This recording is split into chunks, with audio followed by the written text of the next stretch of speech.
views expressed on this program are those of the hosts, guests, and callers, and are not necessarily those of this station, its management, or other advertisers. You're listening to Transformation Talk Radio.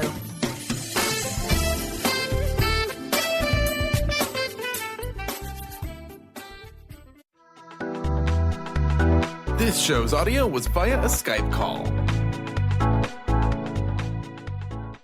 Are you ready? The Kornelia Stephanie Show, Wake Up to Love, Your Call to Action. Join Kornelia as she empowers others to live heaven on earth. Kornelia teaches listeners how to be the authority over yourself, embracing your inner guru. Feel yourself uplifted into limitless expansion, integrating ease and grace in a changing world. This show will cover topics such as unconditional love, your physical body, how to be in extraordinary relationships, create financial and emotional wealth, embracing entrepreneurship in the new earth.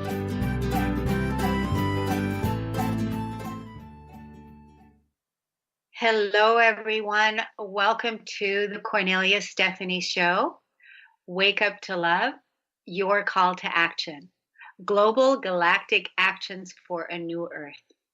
I'm here today with my very special guest, Bob Skeele, and we're talking about God, Christianity, and Christ in the New World. This is one of my favorite topics, and I know it's also a hot topic for a lot of people right now that are in discovery what their faith really means to them. And so I am bringing you a person that has had a lot of training in his background. And I'm really excited to share this special day right now. Today is December 22nd, and it's a very sacred and holy time for all of us. So I want to read to you, and if you didn't get a chance to listen to last week's show, by the way, that I did with Bob Skeele, go to my website at korneliastephanie.com and look under radio, and you're going to see the archive of last week's show where Bob and I have a discussion about how he chose his new life in the new earth after 61 years of marriage and transcended loneliness and panic attacks. And here he is again with us today. Last week, I didn't get a chance to read his bio because I had some technical difficulties. And so I want to share that with you all today, which sets the perfect stage for what it is that we're going to be talking about. After working 7 years at churches in Minnesota and the next 27 years at small liberal arts colleges in Maryland, New Mexico, and Vermont, Bob and his wife, Joanne, moved to La Conner, Washington in 1987. Quite happy to settle down in one place. Following part-time stints as a yardman in a local boatyard, a baker in a neighboring town, and the facilities manager at the historic museum just up the street from his house, Bob retired to focus on writing and caring for his ailing wife. Since her death in 2012, Bob has continued with his writing, publishing his 8th book of poetry and prose in 2017. At the age of 90, he sees every reason to keep engaged in things that matter, such as writing. He expects to complete another book in 2018. Other passions include maintaining his physical and spiritual fitness, supporting caregivers whose loved ones are suffering from dementia, and participating in the life of a local church. If you were to ask Bob what he's most proud of in his long life, he would cite 4 things: John, Matt, David, and Susan, the names of his 4 children. They are making a wonderful impact on the world they inhabit. Nothing is more satisfying to Bob than that. Welcome back to the show, Bob. Thank you, Kornelia. Nice to be back. Wonderful. And this, your bio, it's absolutely amazing. Reading about your life and the long history that you have had being a Christian. Would you agree with that? being a Christian in your life? Yes, that's been an issue that I've been working with all of my life in terms of my life in the church. When I was growing up and deciding on what my occupation ought to be, I finally decided the church had to be it because it was the closest thing I could think of that matched my own interest in the good and in terms of helping people and doing something worthwhile. I did not see myself going into business, not to downplay business or commerce, but it did not seem to be the thing for me. The thing for me had to do with hope, had to do with the possibilities within the human being to amount to something, and that's where I wanted to work. So that's where I wanted to spend my time. So I started in that direction, and I was lucky enough to be able to go to Yale Divinity School and study 3 years there. And from there, as you say in the bio, I went on to serve 2 churches for a amount of time, 7 years, not too long, but enough to give me a taste of what that was and the vocational desirability of that for many people. I felt, though, it was not my calling. My calling was more in the collegiate atmosphere, more in a free give and take atmosphere of the intellectual life. So that's the direction I went, and I haven't been disappointed with that. It's taken me in many wonderful routes and helped me to have create many friends and have many wonderful discussions and times that I really enjoy thinking about even now. So it's been a great life. Wonderful. Thank you so much for being here talking with me so openly about this subject, because this is a subject that a lot of people right now are waking up and discovering what they had been told and taught in their religion is not true, and is leaving them feeling more separate than ever before. How do you feel about that? I can understand that feeling entirely.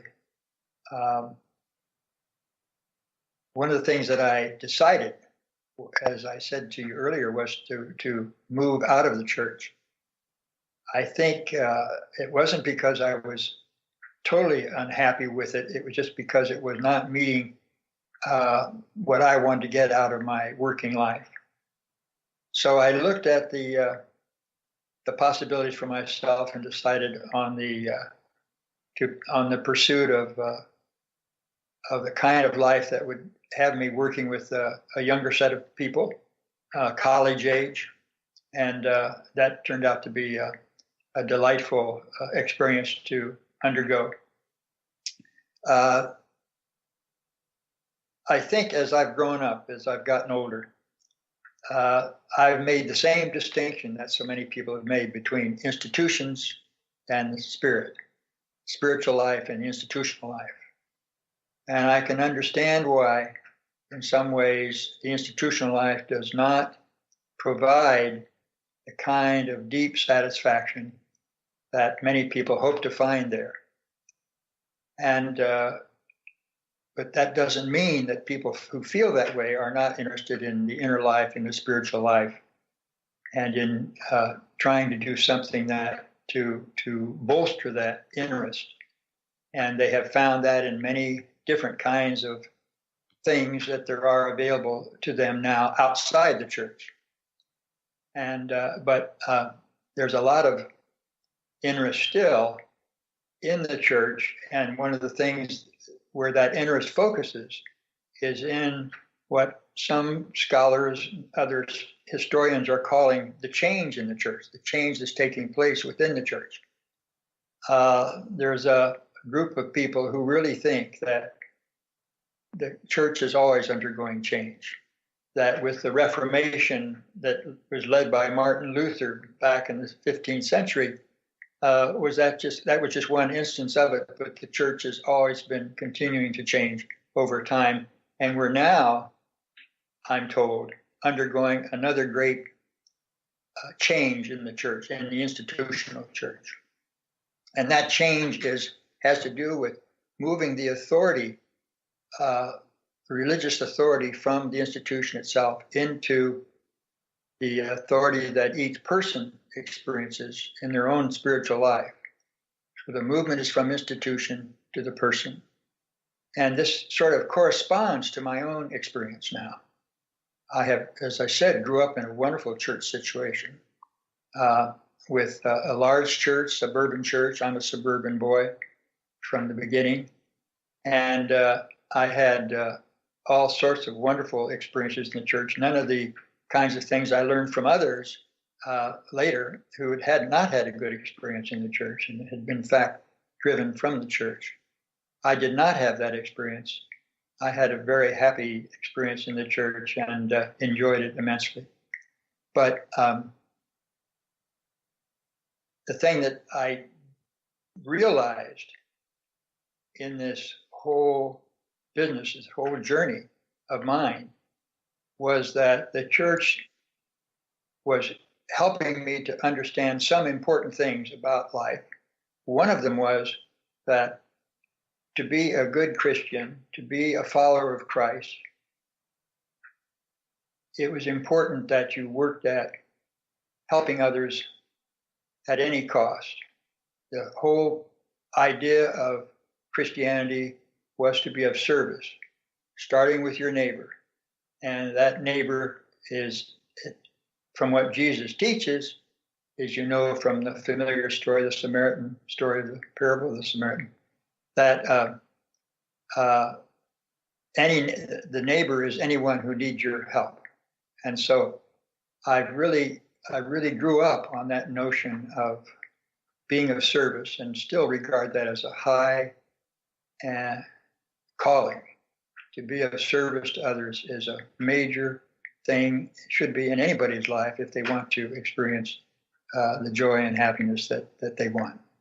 So, Bob, we're gonna finish this conversation about being of service, putting yourself into the equation first, because part of, as you know, my belief system and what I teach is to in the new world is to be in service first to yourself, so that you're not running around feeling depleted, putting other people before you, because was part of the problem with, in my opinion, with Christianity to begin with, is that we never put ourselves into the equation, and we had to first learn to love ourselves and fill our own cup, if you will, and strengthen our own inner muscles and develop a relationship that we have with ourselves first and foremost, and then serve your neighbor and give from that overflow, because you have healed the separation wounds from your own being first and foremost. And I think that's the difference right there, is from the old world and the new world. And we're going to be talking a little bit more about that when we come back from break. I'm talking with one of my favorite people, Bob Skeele. We'll be right back.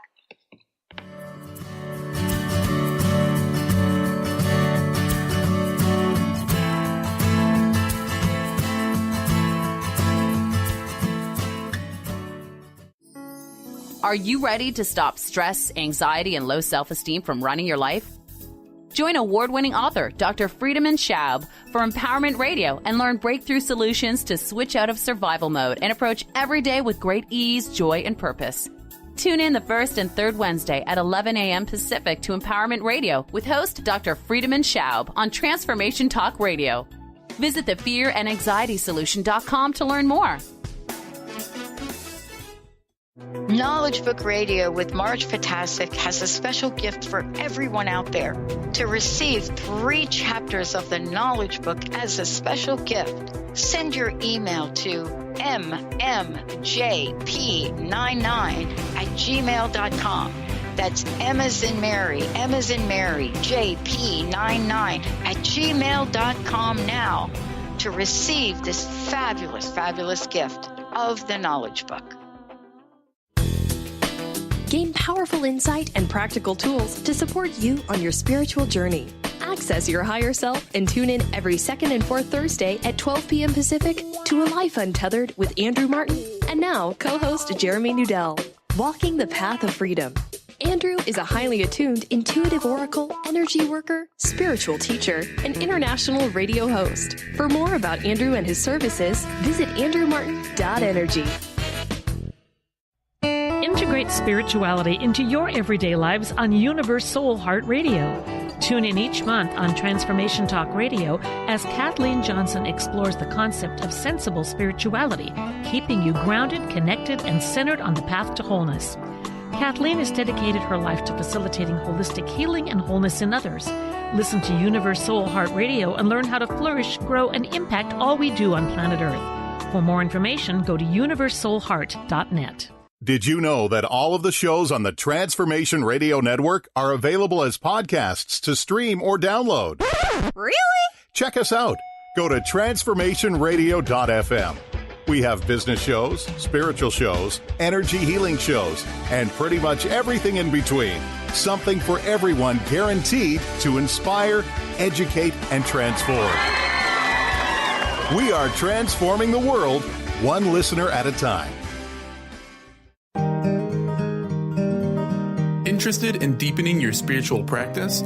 The School for Esoteric Studies offers online training to spiritual seekers from all paths of life and individual coaching. Our courses synthesize Eastern and Western spiritual traditions based on meditation, study, and service applied to everyday life. To learn more about our courses and services, please visit www.esotericstudies.net.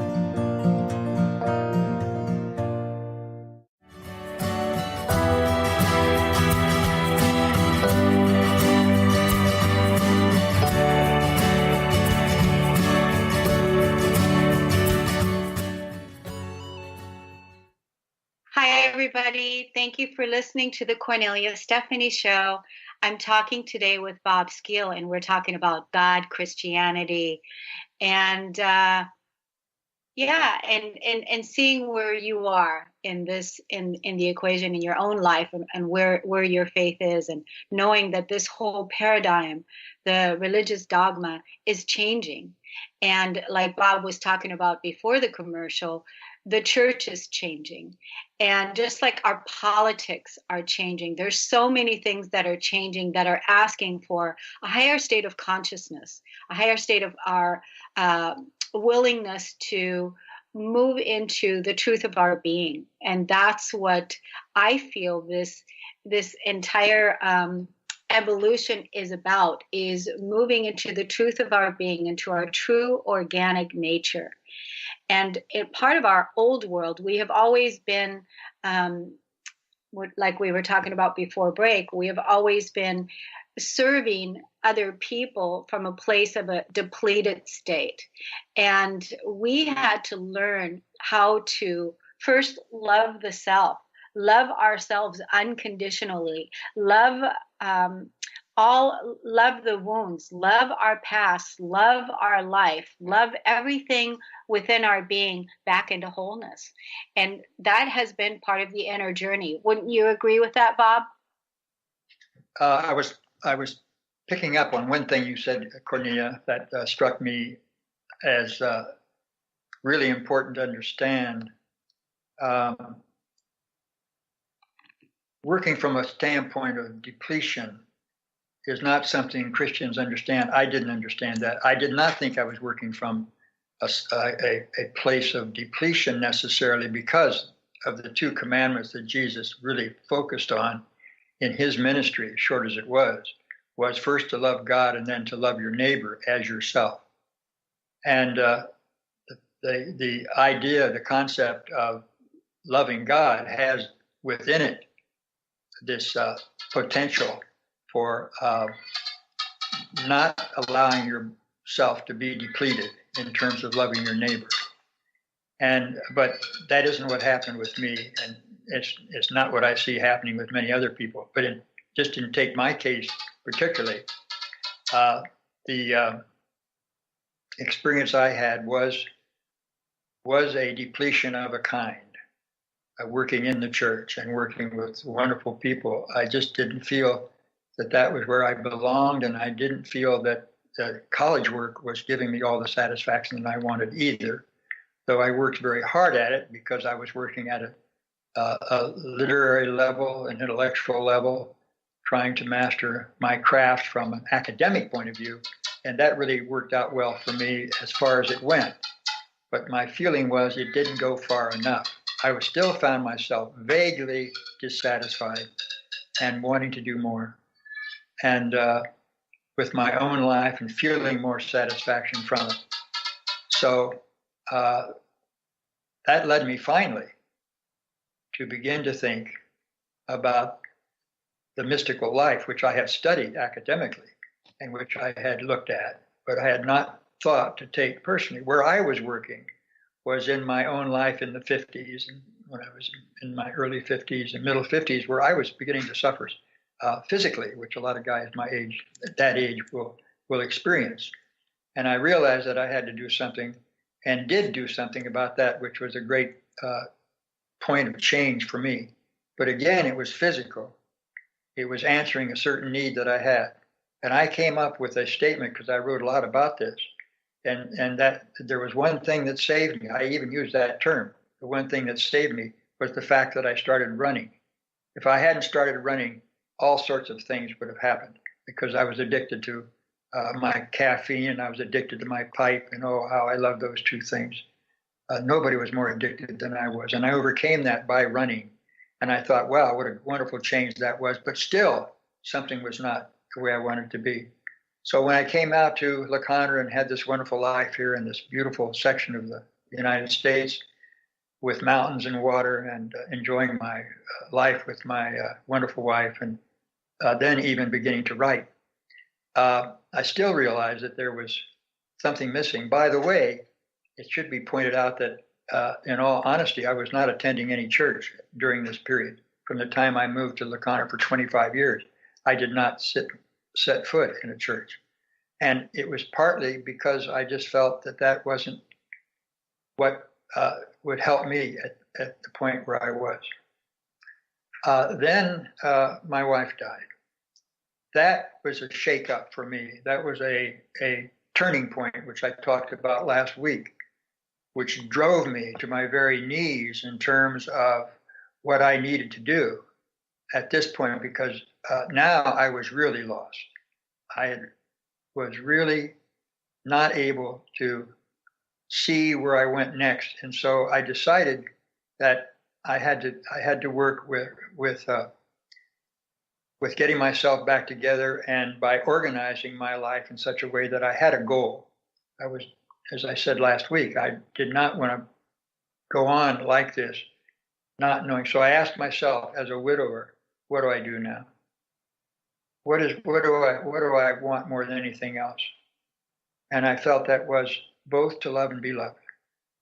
And I thought, well, and particularly in terms of love, trying to love in a way that involved no judgment, involved in talking. I was talking in terms of unconditional love, and so that's what I focused on, and that began to point me in the direction of a whole new direction for me, a whole new journey for me, a journey that took me finally to an empty parking lot, and to Kornelia, and to my introduction to Kornelia's retreats and to her lively friends.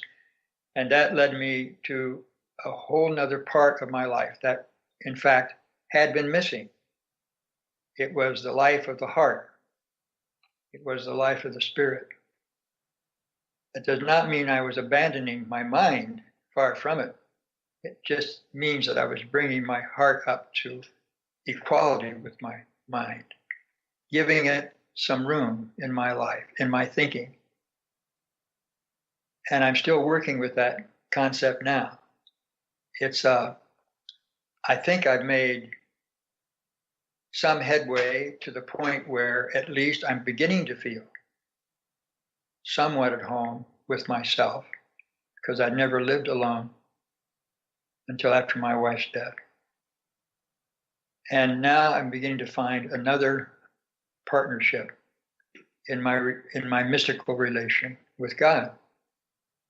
And so, who needs the church under those circumstances, right? That's great.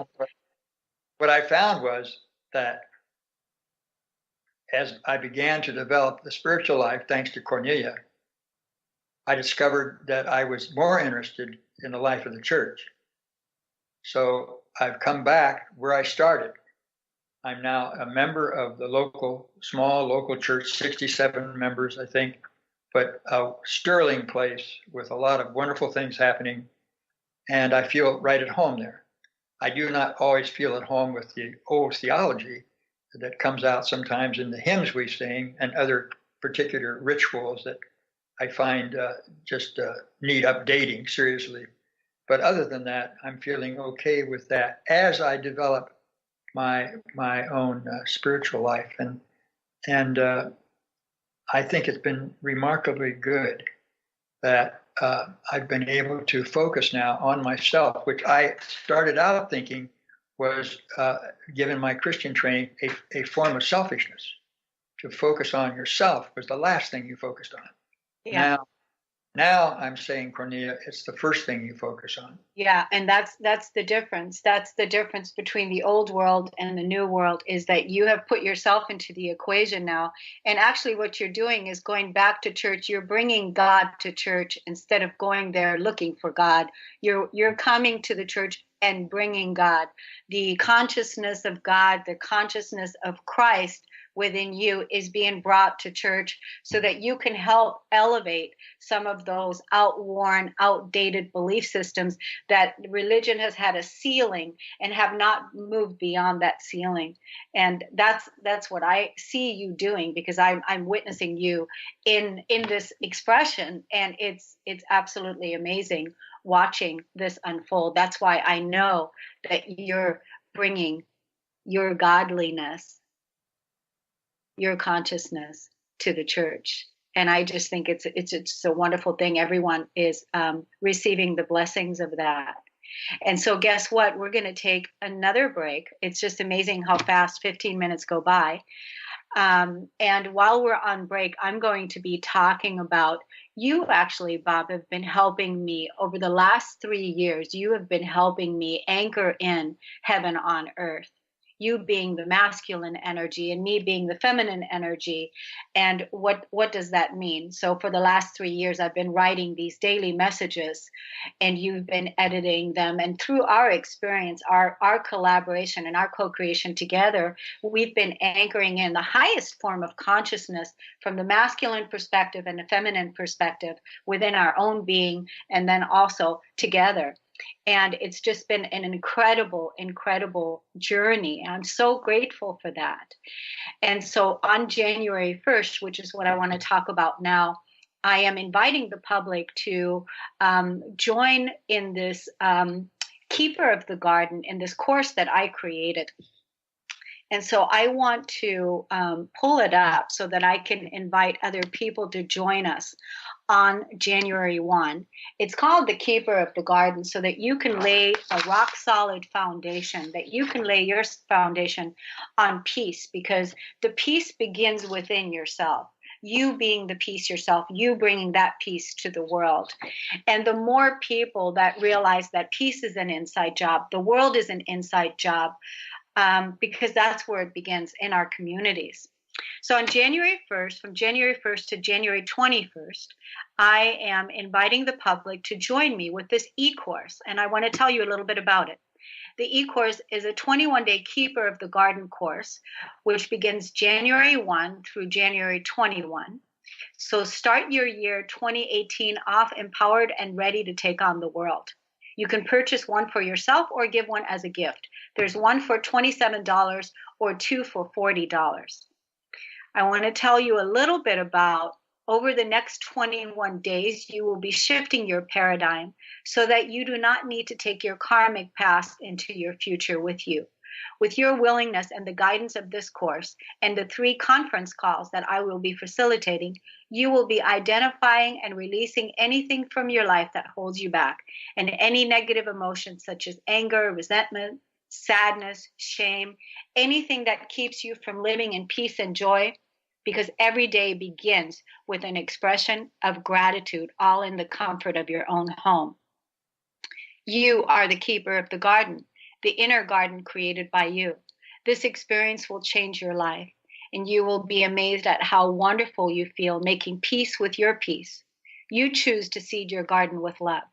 Through this 21-day audio process, you will first pull some of the old weeds, the negative thoughts, the beliefs, the emotions, clearing away the brush from the old world. And soon you will see the most beautiful garden blooming from the inside out. Your body, your health are vital to this. You're rewriting the story of your life. You know that your life and your environment that you create is based on the energy that you bring to it. You're choosing to seed this ground, this fertile ground, with powerful intentions and gratitude. The peace vibe is contagious.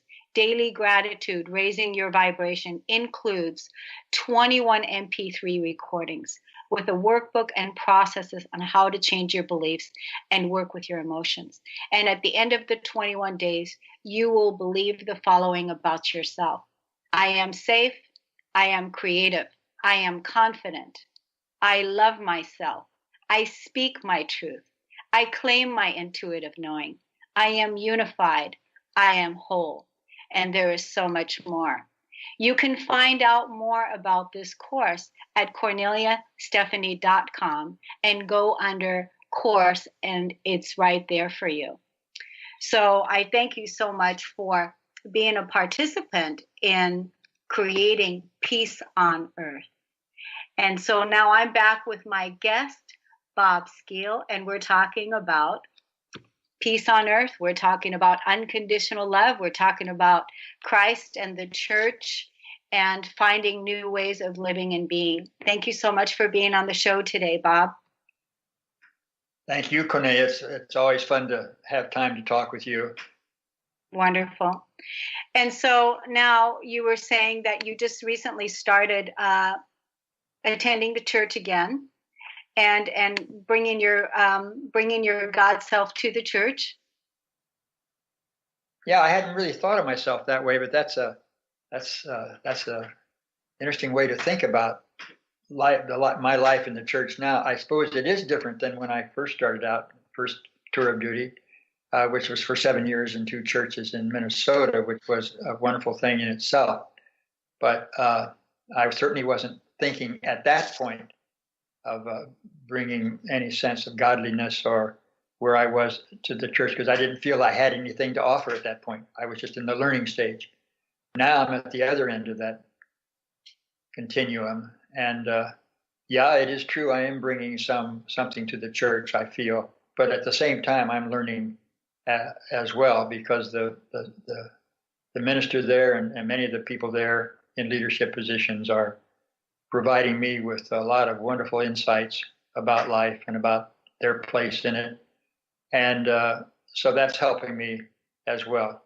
Can I ask you, how do you deal with, the language that's used? Because that's a part that's really offensive to me, because it's so out of integrity. Part of the religion, as you know, that, you being a traditional per se Christian and me being a mystic. I've never studied religion. I've never studied the Bible. I don't know anything about it, but I have a complete relationship with my Creator, and I realize and know that the Christ consciousness lives within me, and it's done through my own experience, and it's done through my own practice of the relationship that I've cultivated with my Creator. And so I bring that energy into every experience, but it wasn't always like that. But part of my choosing this path is some of the terminology that is being used, like guilt or sinning. Sinners. Yeah. Mm-hmm. So, some of these things, they are so out of integrity with the truth of who we are as God beings, as Christ beings. Because again, we're not waiting for someone to come and save us, because we are saving ourselves. We are the prayer. We are the answer to the prayer that we are seeking. We're willing to be the peace. We're willing to be the answer.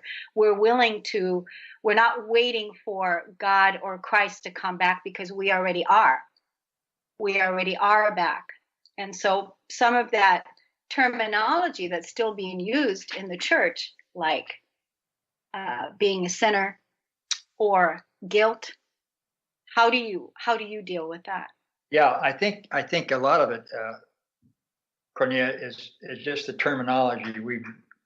We've associated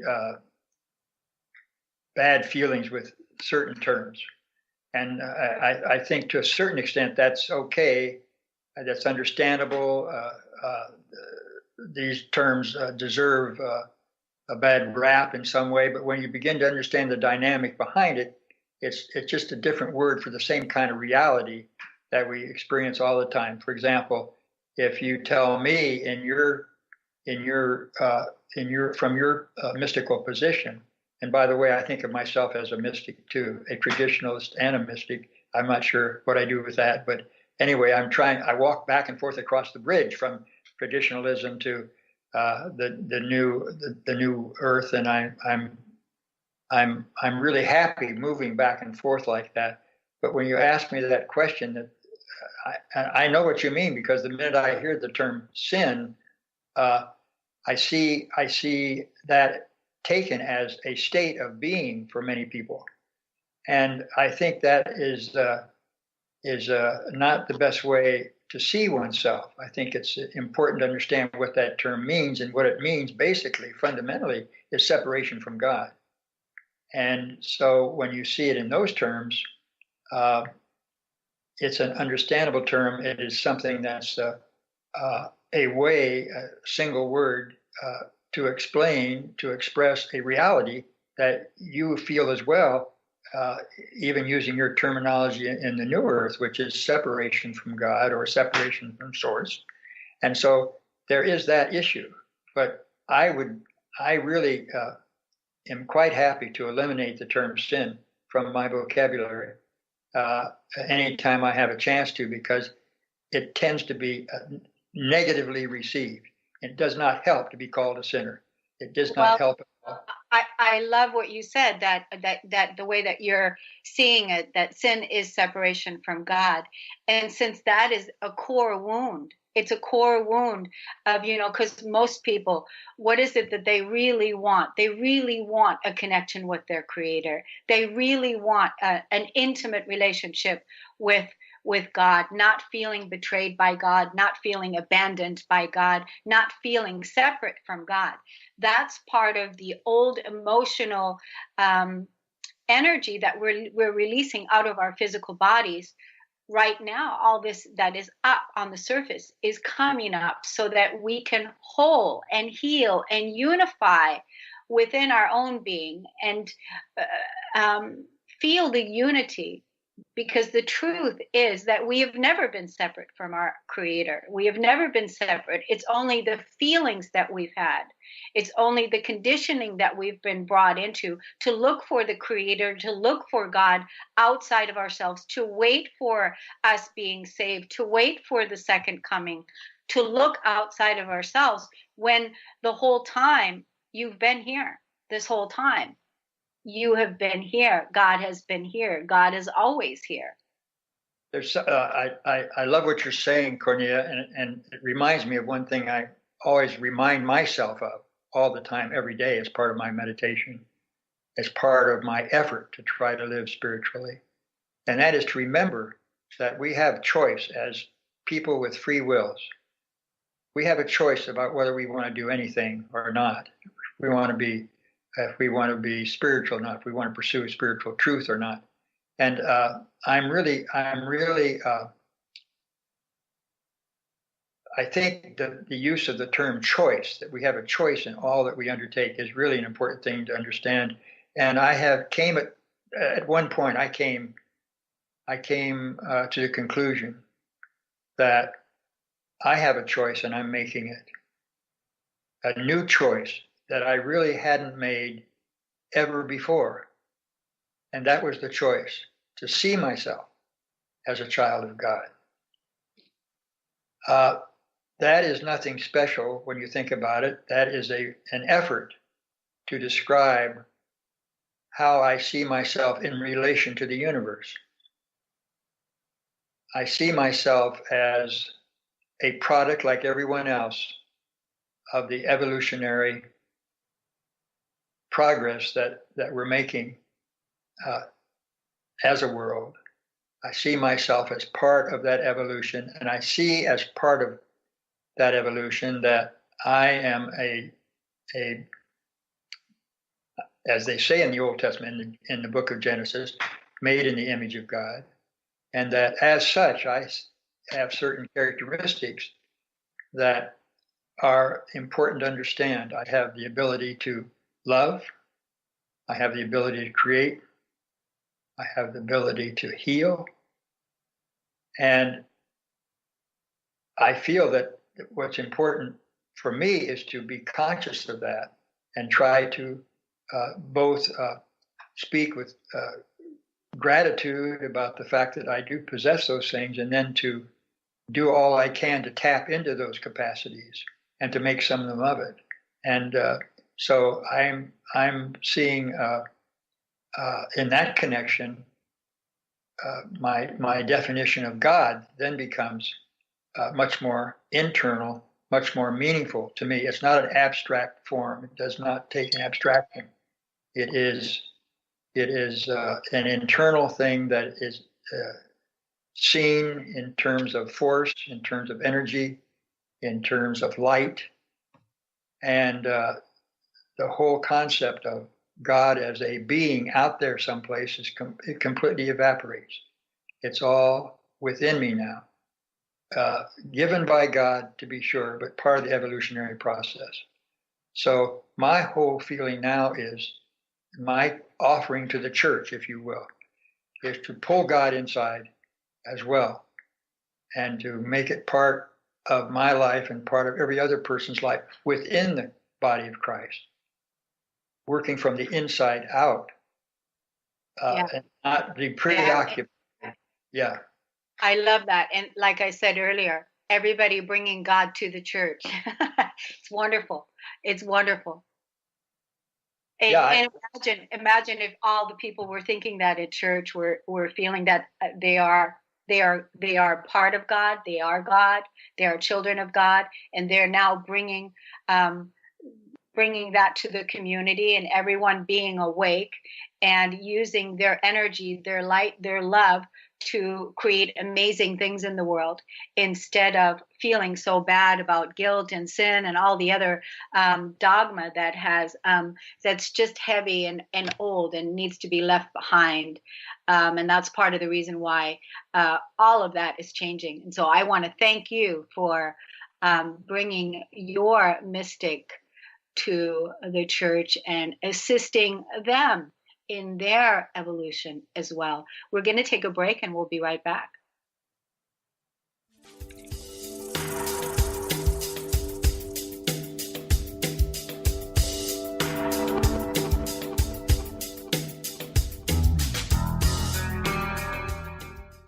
Tune in each month to Synergenetic Living Radio, where Rick and Grace Paris discuss the synergenetic way of life, what it means to truly change your perspective in life, what it means to take control of your life and manifest your true desires. For more information on Rick and Grace Paris and Synergenetic Living, check out synergeneticliving.com. Get clear on the life you desire and the current life you are creating and what is between the two. Synergenetic Living, living life loud. How would you like increased health and vitality? How would you like to avoid the onset of disease as well as slow the aging process? This is all possible through a simple, safe, and natural process. Every day we are either moving toward wellness or away from wellness. Hi, I'm Mary Jane Mack. I'd like to be your partner in achieving optimal health. Contact me now at maryjanemack.com or call 425-392-0659. visit MaryJaneMack.com. Tune in to the hit show Raging Skillet Radio, Mouthing Off with Chef Rossi. Chef Rossi mouths off about different subjects in pursuit of breaking down walls and opening up your minds. She and Dr. Pat banter back and forth, taking from the headlines of the day on subjects that reach beyond what goes on in the world into your hearts. And go to theragingskillet.com to find out more and let Chef Rossi know what's on your mind. Your happiness is your choice on Natural Peace Radio. Follow Sarah Van Ryswick as she addresses the power of emotions. Each month, Sarah covers different topics as she helps listeners activate their energetic spark and create powerful energy and amazing opportunities. Manifest your desires with Natural Peace Radio. For more information on Sarah and her work, visit naturalpeaceliving.com. Tune into the wisdom of your soul for guidance on living a joyful life. On Soul Wisdom Radio, Wendy will provide inspiration to raise your vibration and connect with your higher self and guides. Learn how to balance your ego and to progress spiritually on Soul Wisdom Radio with Wendy Rose Williams. Visit wendyrosewilliams.com or Transformation Talk Radio to learn more about a healing session with Wendy and her events and publications. Wow. Hey, everyone. Welcome. Welcome to the Dr. Pat Show. This is Talk Radio to Thrive By. I'm telling you, I got to pinch myself some days because when each of us gets called to do something that we so not thought was in our wheelhouse to do for a purpose that's so much greater than us, we get to show up and shine.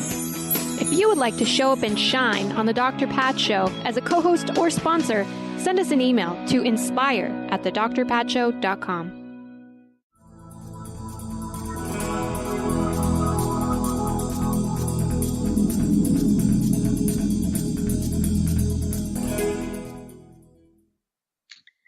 Hi, everybody. Welcome to the Kornelia Stephanie Show. I have my special guest, Bob Skeele, with me, and I want to show you this. Take a look at this.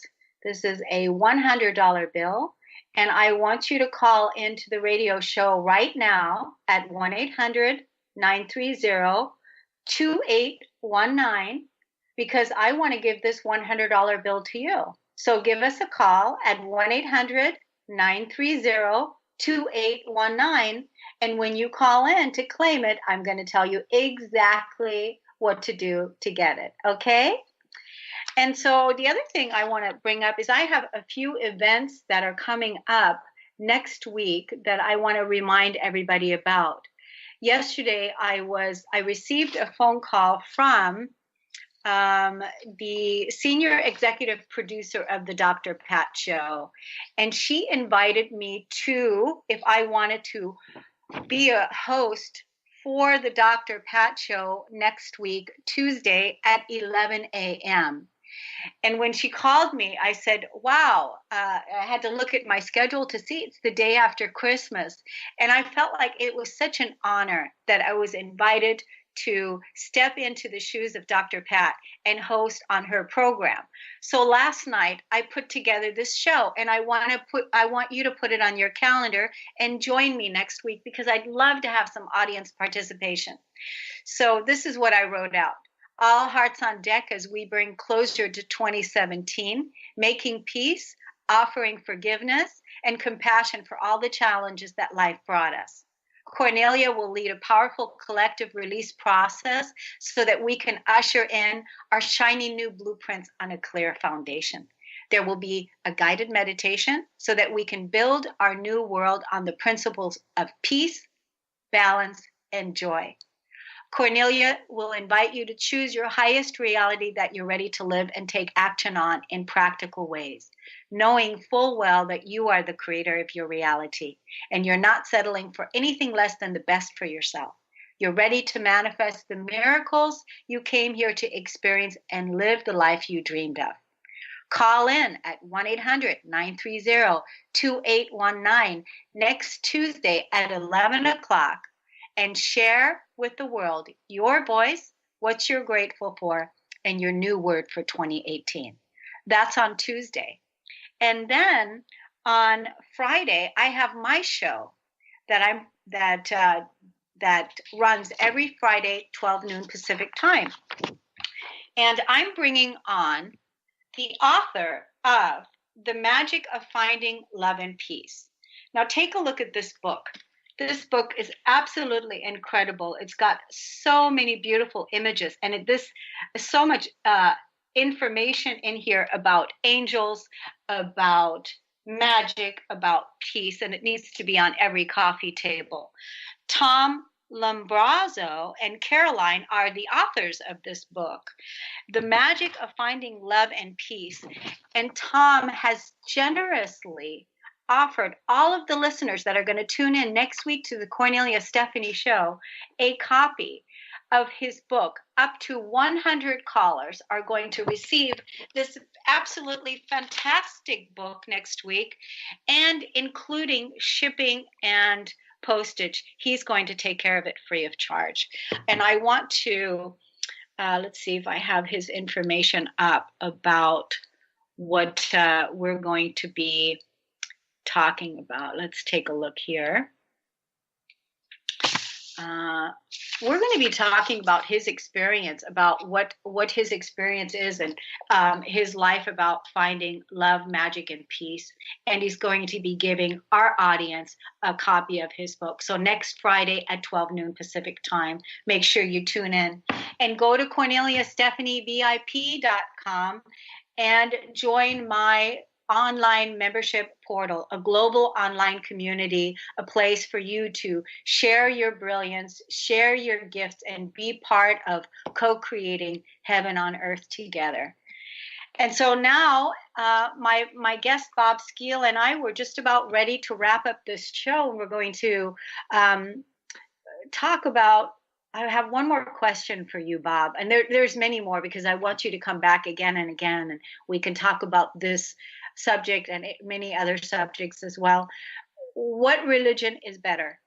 Christianity, Islam, Buddhist? What's your take on it? I don't think there is any. That's a loaded question. It's a loaded question. But it's a good question, because it does help me then to respond. And I would have to say that all the religions have something to contribute to my spiritual health. And I don't see one as being more important or more essential than another, except that I have to take into account my own culture and where I was born and raised. And so I feel my obligation now is to really explore Christianity, because that's my home faith, and to really do a good job of studying it and making it understandable, first of all, to myself, as it relates to my present experience of having experienced Christ myself, which is a whole nother topic we could spend time on. But I've had some mystical experiences that do persuade me that for me, Christianity is a beautiful faith. I don't have to go beyond that to find it somewhere else. I can bring other things to it, however, and feel free to do that. And what I'm coming up with is a very exciting thing for me. It's the idea of really seeing in my experience now a central point within me that makes all the other religions relevant in some way. So I'm just really working at that with delight and with pleasure all the time. And I'm reminded of Rainier Rilke's poem about living the question. There are many questions that Christianity poses for me, many questions that other faiths pose for me. And I'm delighted I feel good about what I've found out about being able to live with those questions, to live with the questions those faiths bring up for me without having to have an answer. That maybe down the line I will stumble upon an answer, but I don't have to have the answer now. I can live with the questions wonderfully in a gleeful way and take delight in what it does to me in terms of sparking my own imagination and getting me to read more than I might otherwise read in my effort to really understand things. So I am I'm really happy with the fact there are these different faiths that are resources for me and help me in my understanding. And certainly the use of Buddhism particularly is important because of its focus on the inner self. And that's been tremendously helpful, as have other people that are working with Buddhism and other faiths as well, including yourself, Kornelia. And I wouldn't want to have this segment of the program go by without thanking you personally for all you've meant to me in terms of my own development here, because I don't think without you that I would have gotten to the point where I've gotten now. And it's been so wonderful living in the same house with you for these years and having all the exchanges and conversations and arguments that we have. And it helps to make my life much more meaningful. So I thank you for that right off the top. And thank you, because without you, I chose you to co-create heaven on earth with and anchor this new frequency in, because that's what we're living now. We're living heaven on earth. Heaven is a state of consciousness, and it's not outside of ourselves. And I chose the best person in the world to do it with, the nicest guy in the world, a person that has unconditional love in the practice and every single day, bringing that love, because that truly is my religion. My religion is love. Unconditional love. And I don't have to go and look for it outside of myself, because I am the bringer of it. I bring it. And so because of that practice, I have so much joy in expressing myself in that way. And thank you so much for playing such an amazing part in my life. Thank you. Thank you, Kornelia.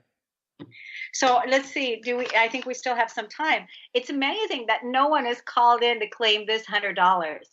I want to tell the story about this, because I'm going to keep bringing this to some of my calls here that I'm doing and offering it as a giveaway, because that's part of what this program is about. Is we're going to be giving away money, books, services, all kinds of amazing things. And so my partner recently came back he's a pilot, and he recently came back from his trip, and he